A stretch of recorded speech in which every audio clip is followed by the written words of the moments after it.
Hello students, आज हम पढ़ने जा रहे हैं कंटिन्यूटी एंड डिफरेंशियबिलिटी। तो कंटिन्यूटी एंड डिफरेंशियबिलिटी जो हमारा चैप्टर है, ये चैप्टर हमारा जो क्लास 11 का चैप्टर है था आपका लिमिट्स एंड डेरिवेटिव्स, उससे लिंक्ड है। तो वहाँ पर हम लोग लिमिट्स पढ़े थे। कोई भी फंक्शन है एफ एक्स, अगर वो रियल वैल्यूड फंक्शन है, डिफाइन है अपने डोमेन में, तो उस फंक्शन के लिए उसकी लिमिट एग्जिस्ट मानी जाती थी किसी भी पॉइंट पर। अगर उसकी राइट हैंड लिमिट और लेफ्ट हैंड लिमिट दोनों क्या होती थी, बराबर होती थी, तो ये माना जाता था कि उसका लिमिट एग्जिस्ट है। तो यहाँ पर हम लोग पढ़ने जा रहे हैं कंटिन्यूटी। तो in this chapter we introduce the very important concept of continuity and differentiability and relation between them। तो हम लोग यहाँ पर कंटिन्यूटी एंड डिफरेंशियबिलिटी पढ़ने जा रहे हैं और उनके बीच क्या रिलेशन है, इसके बारे में भी हम लोग यहाँ पर पढ़ेंगे। तो चलिए स्टार्ट करते हैं।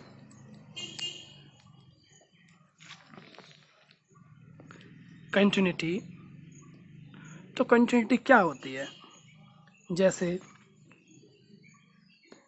ये आपका किसी फंक्शन का ग्राफ है, तो ये कहीं पर ब्रेक नहीं हो रहा है। इसका मतलब हम बोल सकते हैं कि ये फंक्शन क्या है, कंटिन्यूअस है, लगातार चल रहा है, कहीं पर ब्रेक नहीं हो रहा है। अगर इसमें कहीं पर ब्रेक हो जाता तो उस पॉइंट को हम लोग बोलते हैं पॉइंट ऑफ डिसकंटिन्यूटी। वो फंक्शन वहाँ पर कंटिन्यूअस नहीं माना जाता। तो जैसे आपका ये एफ एक्स है, अब एफ एक्स का जो वैल्यू है, जब एक्स का वैल्यू 0 से कम है तो एफ एक्स का वैल्यू 1 है। तो यहाँ पर जब इसको प्लॉट करेंगे हम लोग, तो 0 से कम यानी सारी नेगेटिव वैल्यूज के लिए एफ एक्स का वैल्यू क्या रहेगा, 1 रहेगा, इंक्लूडिंग 0। बट जैसे ही इसका वैल्यू 0 से बड़ा होगा, तुरंत एफ एक्स का वैल्यू जंप करके कितना हो जाएगा, 2। अब 0 से भले ही कितना बड़ा हो, 0.00001, बहुत कम बड़ा होगा, फिर भी तुरंत एफ एक्स का वैल्यू कितना हो जाएगा, 2। इससे मतलब नहीं है कि कितना बड़ा है, 0 से कितना भी बड़ा हो, बस बड़ा हो, तो तुरंत उसका वैल्यू क्या हो जाएगा, 2 हो जाएगा। तो ये फंक्शन आपका यहाँ पर क्या हो गया, ब्रेक हो गया। तो यहाँ पर जो ही 0 जो है, इसके लिए बोला जाएगा पॉइंट ऑफ डिसकंटिन्यूटी।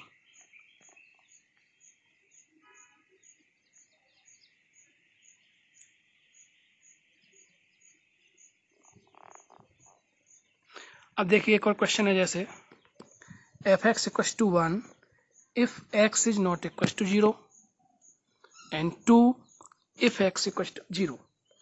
देखिए जब x का वैल्यू 0 नहीं है, जैसे मान लीजिए 2 है, 3 है, तो ये लाइन आपकी बन रही है, ये ग्राफ बन रहा है। बट जैसे ही x का वैल्यू 0 होगा तो एफ एक्स का वैल्यू कितना हो जाएगा, 2 हो जाएगा। तो यहाँ पर इसमें एक होल शो किया गया है। फिर जैसे ही वैल्यू बढ़ेगा, एफ एक्स का वैल्यू फिर से 1 हो जाएगा। तो ये फंक्शन जो है 0 पर क्या हो गया, डिसकंटिन्यूअस हो गया। इसकी राइट हैंड लिमिट और लेफ्ट हैंड लिमिट दोनों ही 1 है, बट फंक्शन का वैल्यू क्या है, 0 है।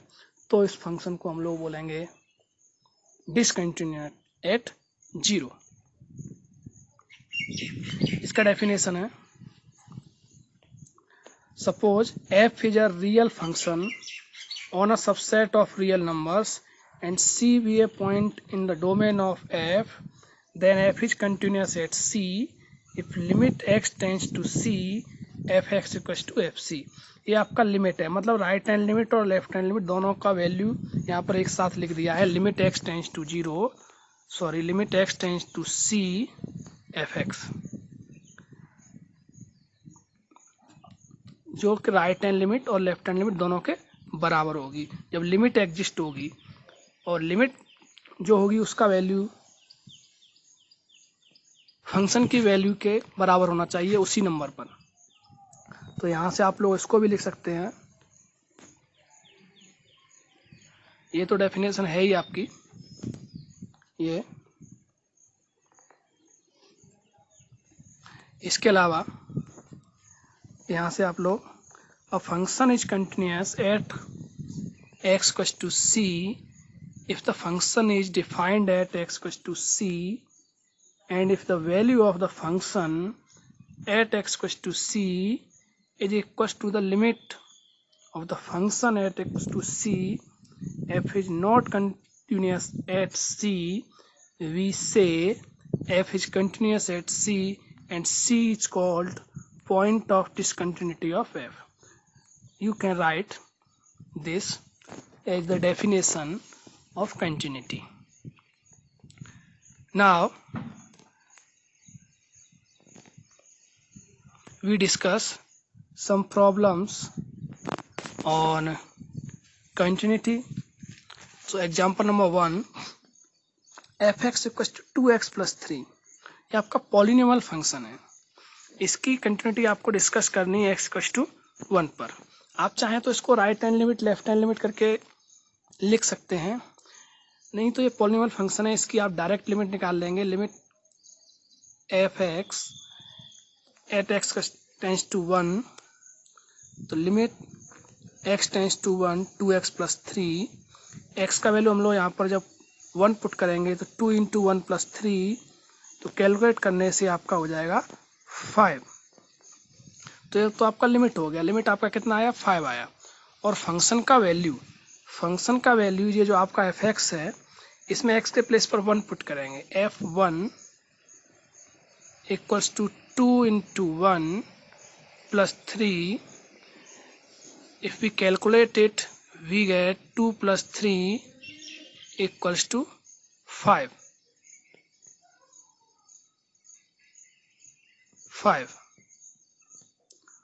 Since limit and value of function both are equal, so function is continuous at x to c. We can solve example number 2 same as example number 1. Now we discuss example number 3. For example number 3, we have a modulus function. Modulus function f(x) equals to modulus of x at x equals to 0. जब भी आपको modulus function, greatest integer function, इस type के function मिलेंगे तो उसको पहले simplify कर लेंगे। तो हमने इसको सिंप्लीफाई किया, डेफिनेशन है मॉडुलस ऑफ एक्स का, f x equals to minus x if x less than 0 plus x if x is greater than equals to 0। तो ये मॉडुलस की डेफिनेशन है जो हम लोग क्लास 11 में पढ़े थे। तो हम लोग इसका लेफ्ट हैंड लिमिट और राइट हैंड लिमिट फाइंड करेंगे। लेफ्ट हैंड लिमिट आप ऐसे भी लिख सकते हो, x tends to 0 minus f x, और हम लोग क्लास 11 में पढ़े हैं लेफ्ट हैंड लिमिट फाइंड करना। Left hand limit equals to limit h tends to 0 f 0 minus h। इस तरह से हम लोग क्लास 11 में फाइंड किए थे। तो 0 माइनस h यानी ये जो वैल्यू है x के प्लेस पर वो आपका 0 से छोटा हो गया। तो 0 से छोटा हो गया तो आपका फंक्शन आएगा minus x. Limit h tends to 0 minus 0 minus h, minus और माइनस से हो जाएगा plus h। So we can write it limit h tends to 0 h.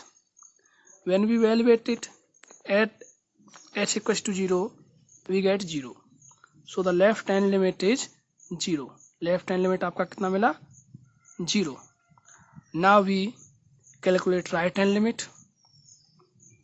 So right hand limit RHL equals to limit h tends to 0 f of 0 plus h। जब भी हम right hand में जाएंगे तो प्लस होगा, लेफ्ट हैंड में जाएंगे तो माइनस होगा। अब 0 plus h means this value is greater than zero. ये जो आपका वैल्यू है ये जीरो से बड़ा है, ये वैल्यू जीरो से बड़ा है। अगर जीरो से बड़ा है तो आपको फंक्शन आएगा x. So we can write it limit h tends to zero, zero plus h, zero plus h means we can write it limit h tends to zero h। अब h इवेलुएट करेंगे zero पर, h का value zero, तो ये आप भी आपका क्या हो गया जीरो। तो आपकी राइट हैंड लिमिट जो है वो भी आपकी क्या हो गई जीरो हो गई। Now we find value of the function at that point f zero. तो जीरो पर जो वैल्यू है क्या है आपका x। अब x के प्लेस पर क्या है जीरो, तो जीरो रखेंगे तो ये भी क्या हो जाएगा zero. Since right hand limit, left hand limit and value of function at zero all three are equal, so function is continuous at x equals to zero.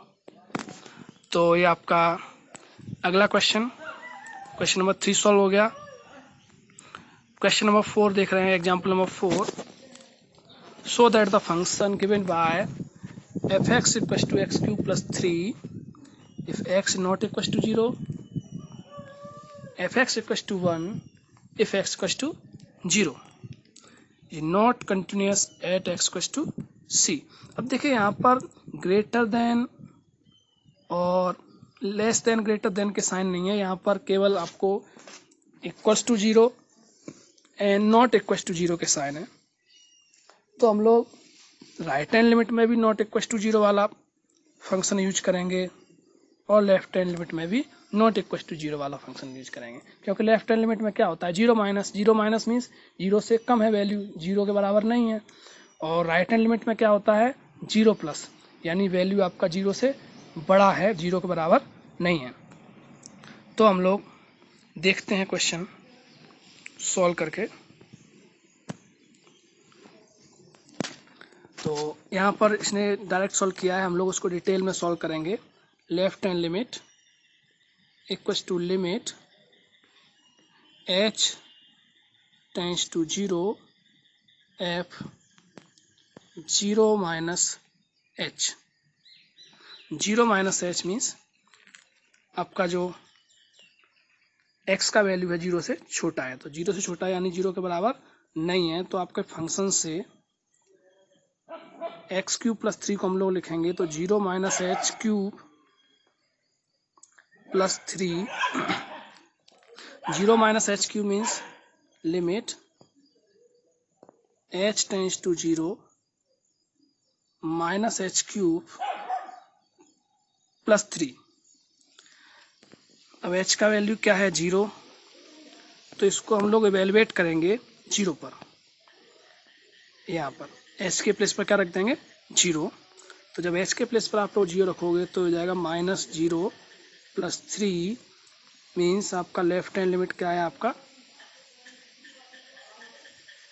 Zero हो गया, सॉरी 3 हो गया। अभी हम लोग इसका राइट हैंड लिमिट फाइंड करेंगे। Right hand limit f limit h tends to zero f of zero plus h। so we can write it limit h tends to 0, 0 plus h means this is not equals to 0, 0 से बड़ा है। तो यहाँ भी हम लोग same function use करेंगे, 0 plus h whole cube plus 3। so we can write it limit h tends to 0 h cube plus 3, h cube plus 3। अब h का वैल्यू क्या है आपका, h का वैल्यू है जीरो, तो जीरो पर इसको कैलकुलेट करेंगे। तो यहाँ साइड में हम लोग लिख लेते हैं जीरो प्लस 3, तो ये आपका हो गया 3।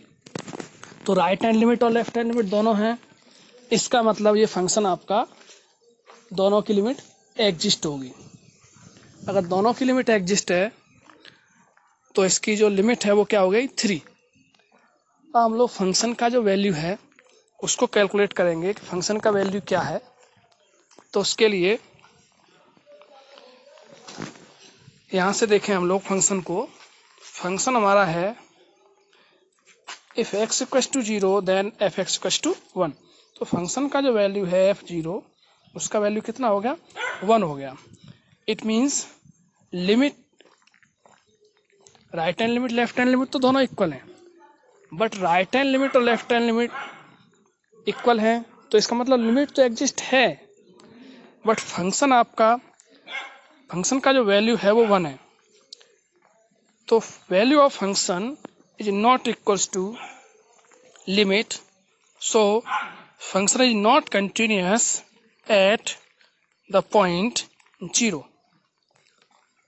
So 0 is the point of discontinuity. Now we check next point, the constant function.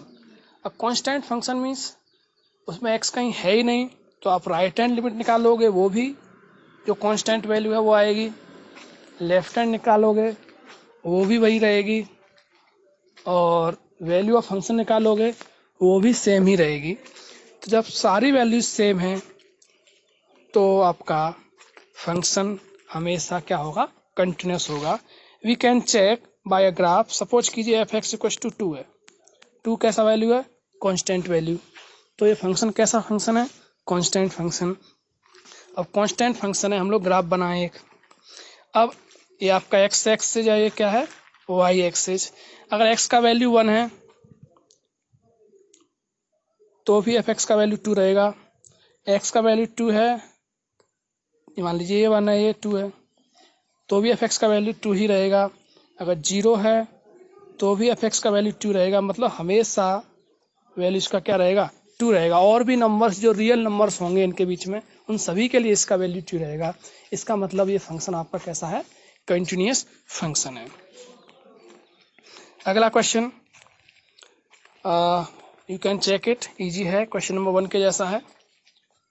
इसकी एक और डेफिनेशन है कंटिन्यूटी की, definition number 2, a function is said to be continuous if it is continuous at every point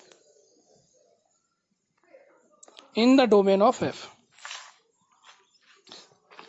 कोई function continuous माना जाता है अगर वो उस डोमेन के हर एक पॉइंट पर कंटिन्यूअस होगा।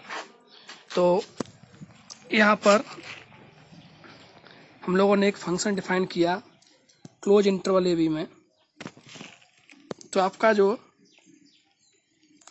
then f is to be continuous, it need to be continuous at every point in AB including the end points of the interval a and b।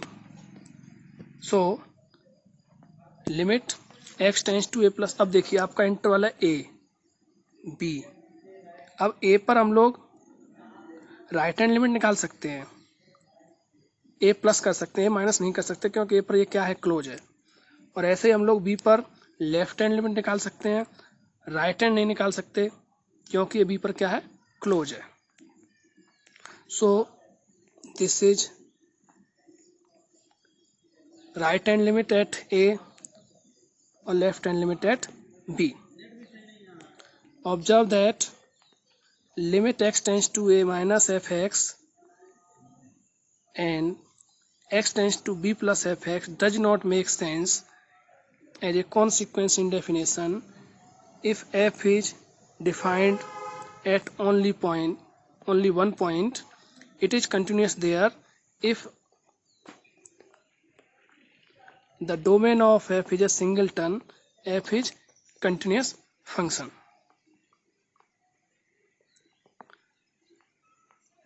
now example number 7, f x equals to modulus function x a continuous function. आपको दिखाना है कि ये modulus function कैसा function होता है continuous function होता है। तो मॉडुलस फंक्शन को हम लोग ओपन कर लिए, ये डेफिनेशन हम लोग एग्जाम्पल नंबर 3 में देखे थे। Now c be a number, अब x का वैल्यू आपका 0 से बड़ा भी हो सकता है, 0 से छोटा भी हो सकता है। तो हमने एक सी नंबर लिया जो 0 से क्या है, छोटा है। अब 0 से छोटा है तो एफ सी क्या होगा आपका, -c होगा, और उसकी दोनों लिमिट भी क्या होंगी, -c होंगी। इसको हम लोग सॉल्व करके देख सकते हैं। जैसे limit h tends to 0 f c minus h, ये कौन सा लिमिट है आपका, left hand limit, c minus h. c जो है आपका 0 से छोटा है और h क्या है, बहुत छोटा वैल्यू है। बहुत छोटा वैल्यू है तो c 0 से बड़ा, c माइनस एच जो है वो भी 0 से क्या रहेगा, छोटा। तो यहाँ पर आप जो सॉल्व करोगे h tends to 0 minus c minus h, तो ये सॉल्व करने से आपका आएगा limit h tends to 0 minus c plus h. h का वैल्यू आपका है 0, तो इसको इवेलुएट करेंगे तो -c प्लस 0, यानी इसका आंसर कितना आएगा, -c। अब हम लोग राइट हैंड लिमिट देखें।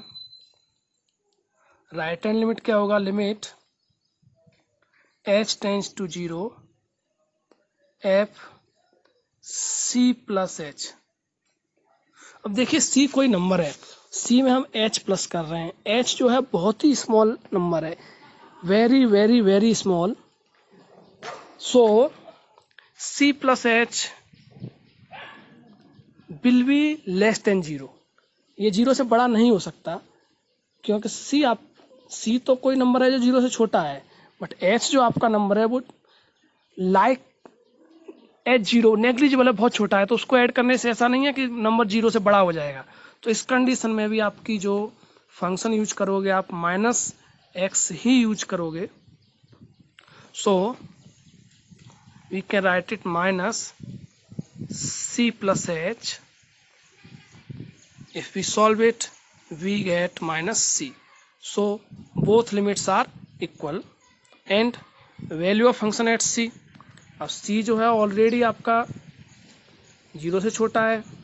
यहाँ पर देखिए हम लोगों ने जब कंसीडर किया है c लेस देन 0, तो एफ सी का जो वैल्यू होगा वो आपको कितना मिलेगा, -c, since all three are equals.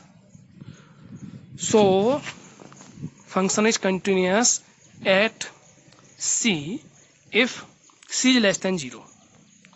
Similarly, we can take if c is greater than 0, then also continuous। 0 पर हम लोग कंटिन्यूटी पहले ही डिस्कस कर चुके हैं, मतलब 0 पर भी कंटिन्यूस है, 0 से जो वैल्यू कम है उस पर भी कंटिन्यूस है, और जो वैल्यू 0 से ग्रेटर है उस पर भी कंटिन्यूस है। सो f(x) is continuous at all positive real numbers, so function is continuous। यहाँ पर सभी नंबर्स के लिए है, ये आपका नेगेटिव के लिए हो गया, ये पॉजिटिव के लिए हो गया। तो ये सारे नंबर्स के लिए, चाहे नेगेटिव हो चाहे पॉजिटिव, सभी के लिए क्या होगा, कंटिन्यूस। जब तो चलिए अगला क्वेश्चन एक पॉलिनोमियल फंक्शन है। ये क्वेश्चन नंबर 2 की तरह आप लोग सॉल्व कर सकते हो। Example number 9, left hand limit, right hand limit और वैल्यू ऑफ फंक्शन निकाल के आप लोग सॉल्व कर सकते हो। कोई भी नंबर c, यहाँ पर 0 नहीं ले सकते आप लोग, because x is not equal to 0।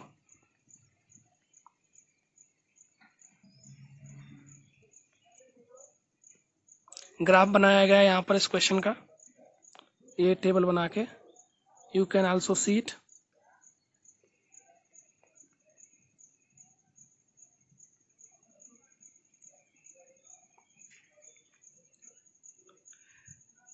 Example number 10, discuss the continuity of the function f(x) defined by f(x) equals to x plus 2 if x less than 1 and if x greater than 1, यहाँ पर less than के साथ equals to भी है। अब यहाँ पर अब x, अब हमें सारे रियल पॉइंट्स के लिए इसको चेक करना पड़ेगा। तो x का जो वैल्यू है 1 से छोटा भी हो सकता है, 1 से बड़ा भी हो सकता है। तो हम लोग कोई भी रियल पॉइंट ले लिया, कलेक्ट कर लिया c, if c less than 1, अब 1 से कम है तो आपका F x equals to x plus two, तो F C equals to C plus two. पिछले क्वेश्चन में हम लोगों ने अभी जो क्वेश्चन डिस्कस किया था, ये वाला मॉडुलस वाला क्वेश्चन नंबर शायद 7 था, इसमें कंडीशन लगाया था case first, case second, case third. ऐसे हम लोगों को इसमें भी case first, case second, case third करके करना पड़ेगा। सी लेस देन 1, तो इसकी लिमिट निकालेंगे हम लोग राइट हैंड लेफ्ट हैंड, वो उतना ही आएगा। आप लोग सी प्लस टू कर सकते हो उसको, अगर लेफ्ट हैंड राइट हैंड करके निकालोगे फिर भी इतना ही आएगा। सी ग्रेटर देन 1, तो सी माइनस टू आ रहा है। देखिए जब सी का वैल्यू आपका 0 से कम है तो तीनों आपकी लिमिट भी बराबर हैं, लेफ्ट हैंड राइट हैंड और वैल्यू ऑफ फंक्शन तीनों बराबर हैं। तो इसका मतलब F is continuous for all the real values और लेस देन 1। अगली कंडीशन में हम ग्रेटर देन 1 के लिए करेंगे, तो सारे के सारे इक्वल आ रही हैं, left hand right hand of value of function c minus two. Now f x is continuous at all points x greater than 1। अब हम लोग बात करते हैं, अगर 1 की बात करें तो 1 पर, तो 1 पर आपका जो पॉइंट ऑफ डिसकंटिन्यूटी है वो यहाँ पर 1 हो सकता है। इसको हम लोग चेक करते हैं यहाँ पर। तो 1 के लिए आपकी जो लेफ्ट हैंड लिमिट है, limit h tends to 0 f 1 minus h यानी कम है 1 से, तो 1 से कम के लिए हम लोग यहाँ से कौन सा फंक्शन उठाएंगे, x plus two. So we can write it limit h tends to 0 1 plus h plus two. अब x के प्लेस पर क्या आएगा, 1 माइनस h। ये हम लोग यहाँ पर LHL देख रहे हैं, LHL limit h tends to 0 f 1 minus h। तो limit h tends to 0 1 minus h plus two. अब h के प्लेस पर जब 0 पुट करके इसको सॉल्व करेंगे तो इसका वैल्यू कितना आ जाएगा, 3। अब राइट हैंड लिमिट जब निकालेंगे तो राइट हैंड लिमिट है आपका limit h tends to 0 f 1 plus h। तो limit h tends to 0 1 plus h minus 2, and we calculate it, we get minus 1. Since left hand limit and right hand limit are not equal, so fx is not continuous at 1. So 1 is the point of discontinuity. 1 पर continuous नहीं है, बाकी 1 से छोटी values के लिए, 1 से बड़ी वैल्यूज के लिए ये कंटिन्यूस है। अब देखिए इसको कैसे देख सकते हैं। अगर इसको देखें तो f x equals to x plus two, ये 1 से छोटी वैल्यूज के लिए क्या है, एक पॉलिनोमियल फंक्शन है, तो कंटिन्यूस होगा 1 से सारी छोटी वैल्यूज के लिए। अब x इज ग्रेटर देन 1, तो f x equals to x minus two, तो सारी बड़ी वैल्यूज के लिए भी ये पॉलिनोमियल है। ये ब्रेक कहाँ पर हो रहा है, 1 पर, तो मेनली इसका डिसकंटिन्यूस होने का जो चांस है वो 1 पर ही होगा। बाकी हम लोगों ने सारी ग्रेटर देन 1, लेस देन 1 और इक्वल 1 तीनों के लिए, तीनों केस में डिस्कस किया है। So this function is discontinuous at 1, so 1 is the point of discontinuity. You can also draw the graph, so you can see by the graph. तो आज के लिए इतना ही, थैंक यू।